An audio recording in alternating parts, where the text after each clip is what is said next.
I s'acaba d'afegir l'Albert Vinyals, que és professor de Psicologia. Avui volem parlar, bona tarda, Albert, d'aquesta jornada de compres, d'aquest Black Friday, en què tradicionalment, els últims anys, quan això va arribar procedent dels Estats Units aquí a casa nostra, tothom embogia i ara no sé com s'està vivint aquesta jornada. Recollim, doncs, aquest testimoni que ens estava arribant d'una botiga familiar, de segona o tercera generació, el client de tota la vida, client, persona de confiança, una mica l'aposta per sobreviure del petit comerç passaria per aquí?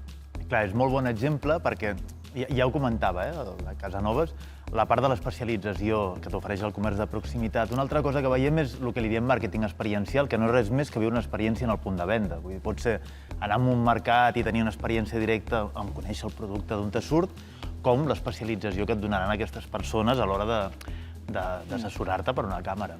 Com a especialista en temes de consum, des del març fins al proper març, com canviaran els nostres hàbits pel que fa al consum i què és el que ja no tornarà? El que ja no tornarà no ho sabem perquè ha sigut bestial aquesta pandèmia. Vull dir, quan mirem totes les gràfiques, de cop tot s'ha disparat. Vull dir, confiança als consumidors cau com no havia caigut mai. L'estalvi puja com no havia pujat mai. Per tant, què ens ha passat? Tenim molta por, hi ha gent que té molt d'estalvi, però també hi ha gent que està molt, molt arruïnada. Per tant, de moment, el que més toca a tots els consumidors és la por, que fa que el que més es cerqui sigui comoditat, el saber que el producte estarà allà, la disponibilitat, que és un factor que no el teníem tant en compte, i ara trobem la majoria de comerciants diuen no, és que abans venen a consultar si estarà el producte i després venen. Per exemple, el rati de conversió mai havia sigut tan alt en una botiga. Què vol dir? Que entra una persona i si entres és perquè compraràs gairebé segur. I diuen que és al voltant del 40-45%. Déu-n'hi-do, Gent que entra i compra. Clar, perquè ja hi vas, ja no vas a... No vas a badar, no vas a mirar, no vas allà a veure què hi ha. També sanitari, és a dir, potser no entres a comprar... Clar, efectivament. Si entro per mirar només i no he de comprar, Clar. potser m'ho miro des de casa i vaig només quan hagi de comprar. Allò que et feies... No, que vol que la tingui. No, només és per mirar. Això s'ha acabat. Mira, jo ho explicava fa temps en un article i amb el llibre que havia fet del consumidor tarado, el fil conductor a la meva àvia, no? La racionalitat de les àvies, que eren tan diferents a nosaltres. Ostres, cada cop consumim més com les iaies, no? Aquesta planificació... La meva àvia no anava a badar a les botigues ni va badar. Vull dir, la meva àvia va per feina. Necessitava allò, comprava allò. Allò se li esgotava. I miraré que estigui bé de qualitat. Però no has d'estar molt pendent per planificar tant? Dic del tema de les compres, perquè a mi m'ha passat una mica amb això el Black Friday, com quan entro a un centre comercial gran i hi ha un moment que em desoriento. Que no, que em fan fer volta, ja no sé per on havia entrat, per on sortia. Jo juraria que la setmana passada vaig comprar pel Black Friday. Jo juraria... No ho saps? Jo és que a la botiga juraria que posava Black Friday. Compra molt? I el senyor dependent... I el senyor dependent em va dir, és que és Black Friday, em va fer un descompte bastant espectacular. Llavors, jo ara veig aquesta setmana Black Friday, jo estic a les meves coses, però ara de cop ha aparegut al moment. I dic, però no ho era ja? Vivim en l'eterna oferta. I ningú controla això? No, es van desregularitzar les rebaixes, van tombar la llei catalana del comerç el 2013, crec que va ser, 2012 o 2013, i des de llavors estem així. Però clar, és que entre que és el Black Friday d'avui, però que el Black Friday ja l'han avançat, però que hi ha qui ho ha fet un mes, i que també, a més, desgraciadament, hi ha molta gent que ha de tancar i ja posa local disponible i tot amb liquidació.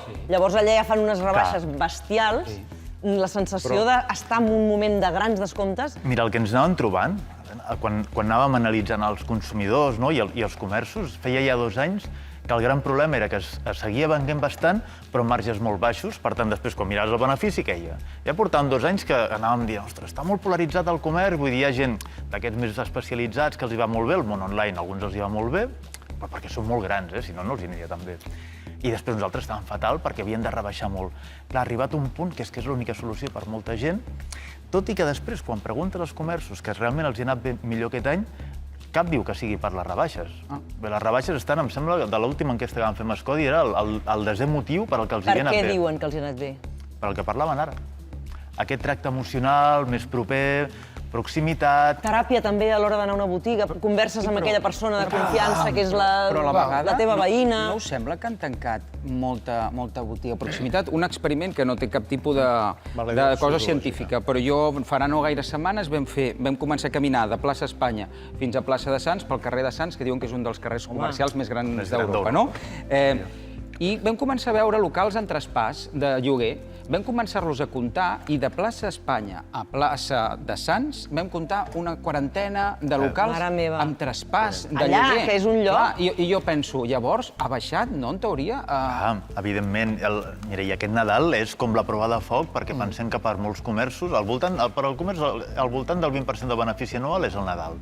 I per alguns, imaginem, jugueteries, ja són 50, 60 i 70%. Per tant, aquest Nadal és la prova de foc perquè no es segueixin tancant. Amb l'última enquesta ens havien sortit de la nostra mostra, que no són tots els comerços, però crec que tenim un 16% que o havien tancat o es creien que podien acabar tancant. És a dir, que a partir del 8 de gener podem veure un panorama molt diferent. Serà interessant veure qui sobreviu o no. Rafa. I des del punt de vista més de la sociologia del consum, perquè això que em comenta, suposo que després, si ho analitzem des de diversos públics i des de diferents generacions, canvia. Jo no sé si aquest màrqueting experiencial o aquesta voler parlar amb algú i que t'aconselli és per totes les generacions igual, o hi ha canvis de patrons de consum en generacions que després cada cop tindran més poder adquisitiu, perquè, en teoria, perquè això també haurem de veure si la generació que venen tindrà més poder adquisitiu que la que ens va deixant, vull dir que seria una renovació en aquest sentit. Però el més important és cap a on va aquesta sociologia del consum i què és el que podem aconsellar al comerç, perquè clar, el comerç local podria tenir el millor del món online, però també el millor del món presencial. Què és el que podríem aconsellar a aquest comerç local per reinventar-se de cara al futur? Cai, és molt interessant el que dius, perquè hem de mirar què els interessa a la generació Z i als millennials, que són les generacions que venen ara. Perquè, clar, són els que acabaran comprant. I en aquests botigues de proximitat, en teoria, no els interessa tant, però després la realitat és que quan veiem aquests grans operadors d'internet munten botigues físiques i molt pensades per aquesta gent jove. Què busquen? Doncs viure experiències en el punt de venda. Clar, la botiga, que és un magatzem, el que trobàvem abans, una botiga on hi havia productes exposats, amb un preu te l'emportes i cap a caseta. Clar, això un magatzem no té sentit, perquè si ja ho tenim a internet, un lloc on està exposat molt lleig, molt fred, i clico, preu barat, clar, volem que passin coses, o que ens aconsellin, o que ens tractin molt bé, o que tinguin un gran servei de delivery, que es diu, portar-t'ho a casa, o que puguis, no sé, poden anar des d'influencers a mostrar-te productes, vull dir, han de passar coses. Si no passen coses, si no es mou les coses, no... El problema, ara has dit una cosa del servei de qui et porta la compra a casa, no? A mi, estàvem parlant de les grans empreses, les grans botigues que tenen servei externalitzat, però aquesta setmana ha hagut una polèmica molt important, perquè no pot ser que hi hagi grans empreses destinades al transport d'aquest producte i que veus que el 90% estan facturant a Luxemburg, el 10% l'estan facturant aquí, però d'aquesta facturació només paguen un 1 i poc % d'impostos. Llavors, com pot ser que aquests grans operadors paguin tan pocs impostos i aquestes botigues que ara estan dient que estan tancant sistemàticament hagin de pagar una imposició fiscal del 21%? Això no té cap tipus de sentit. Que aquí hi ha dues coses. Qui t'ho porta a casa? Doncs des d'organitzar-se associacions de comerciants i mancomunar-ho entre tots. I l'altra és, quan veiem un preu tan baix, sempre aconsello que mirem qui hi ha darrere aquest preu tan baix.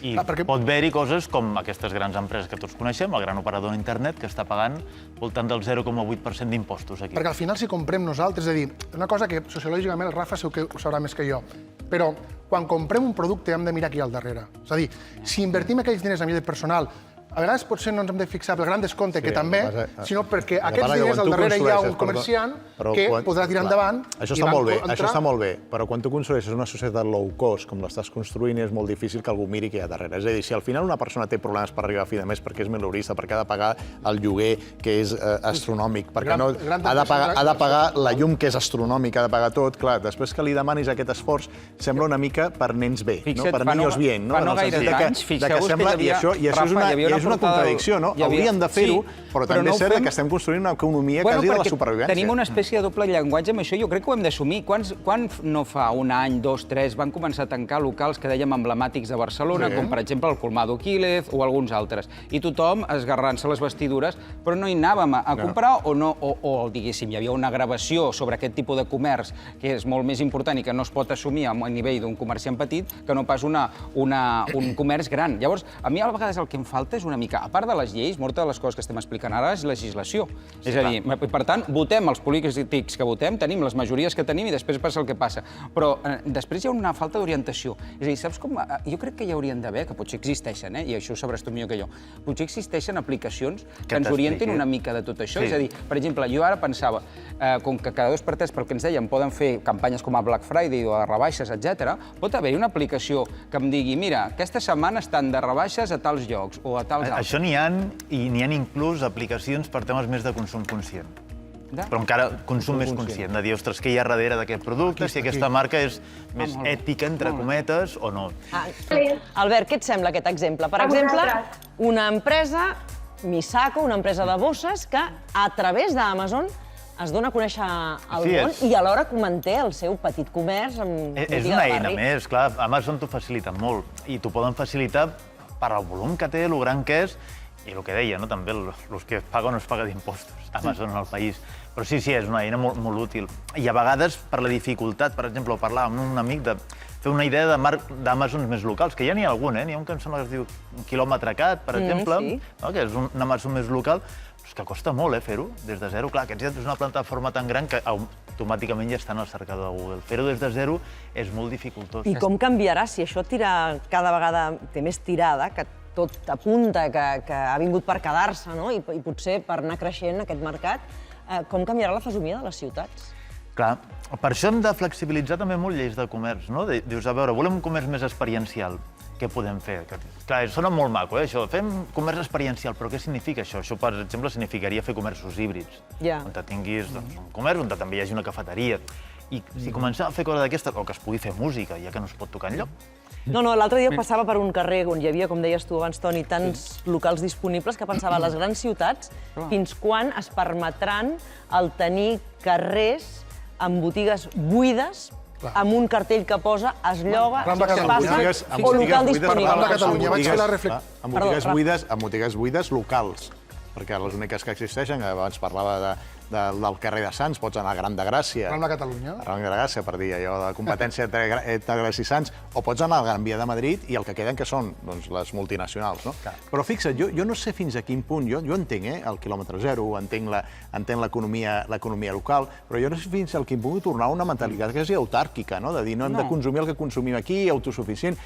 La solució no és ben bé el que ens comentava abans la de l'experiència de Misako, és a dir, no hauríem de promocionar més que els nostres productes estiguin en plataformes potents, que els nostres productes es venguin més enllà de les nostres fronteres, una internacionalització del nostre producte. L'Albert ens ho dirà millor, però segurament és una convivència, no? És a dir, al final, jo crec que això, quan parlava d'aquest cas del Misako a Amazon, per exemple, em recordava algunes immobiliàries que ells pengen el seu pis en oferta al seu web i, a més, pengen a webs que tenen moltes ofertes i que, en teoria, són genèriques o més ètiques, etc. Són una banda i l'altra. Clar, jo crec que és l'equilibri, com en el cas dels centres comercials. Els centres comercials també durant molt de temps van tenir una llosa al damunt, com de que allò destruïa el petit comerç del barri, i segurament en alguns casos va ser així, però moltes botigues dins del centre comercial també són de petits comerciants, de botigues de tota la vida. És a dir, és saber trobar, segurament, la combinació, l'equilibri, si és possible, jo no sé si ho és. Clar, i pots tenir una marca globalitzada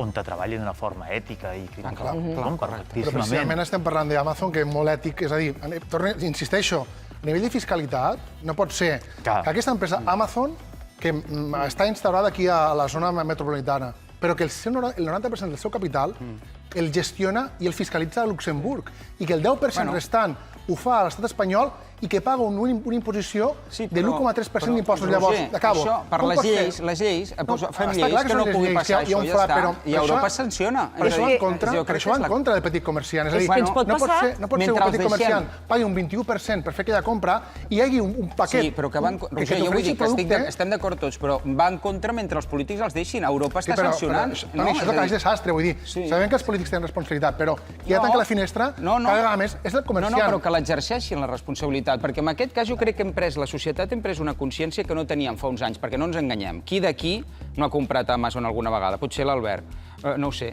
no? També. Els llibres ven a Amazon. Però vull dir que, i per tant, hi hem anat anant, és a dir, tot això ho hem anat descobrint. Jo al principi no tenia ni idea que Amazon i altres gegants d'aquests, com per exemple Apple o molts altres, feien el que feien amb els seus impostos. Els hem anat deixant. Bé, doncs, ara que això ja s'identifica com un problema i com un no retorn a la societat, que no és correcte, perquè els petits sí que paguen els seus impostos a l'indret, doncs que ens mobilitzem. De tota manera, en relació amb això que comentaves, també podria passar que habituats a anar a internet internet, a comprar a través d'Amazon, arribi un dia que sortim al carrer i allò que ens agradava tant, que era passejar, badar, anar entrant a una botiga, entrant a l'altra, de cop ens n'adonem que a base d'anar comprant aquell dia a les 12 de la nit d'aquella manera, ens hem carregat el petit comerç i ja no hi ha. Aquell carrer ja deixa de ser un carrer Clar, comercial. aquí hi ha dues coses. Mai solem comprar per pena, només ho fem molt a curt termini. No? Ai, hem vist totes les botigues tancades, no? Durant el confinament els carrers, quan sortíem al súper, eren molt tristos, Tristesa. però molt tristos. Molt trist. Però després no van sortir com bojos a dir, doncs ara sí. Perquè la gent Bueno, una té por, miqueta Perquè la sí. gent hi ha por, perquè hi ha por. Clar, perquè hi havia por.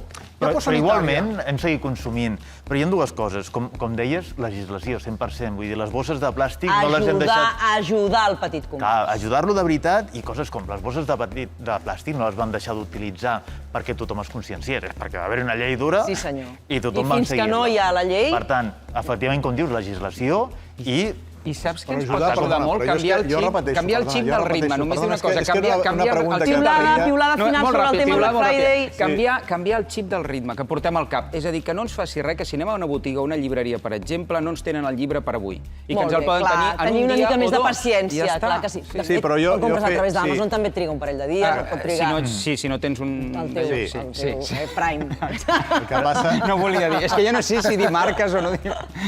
Va, digues, Posarem Rafa. marques aquí. El que passa, jo sempre dic que fer pedagogia està molt bé, però que al final les tendències va com van i tampoc podem lluitar, no? I jo crec que amb això que diu, jo crec que podem ajudar molt al petit comerç, sobretot pensant com s'han de preparar pel consumidor que ve. És el millor que podem fer. I això significa una mescla, com deia el Toni, com comentàvem amb el Roger, una mescla de potenciar allò que és local, però tampoc caure en l'autarquia i sobretot d'internacionalitzar el nostre comerç. Molt bé. Albert, un plaer que ens hagis acompanyat Moltes gràcies. avui, que és Black Friday. Tu ja t'has firat avui? No? Encara no? Doncs encara no. tens temps. Apa, que vagi molt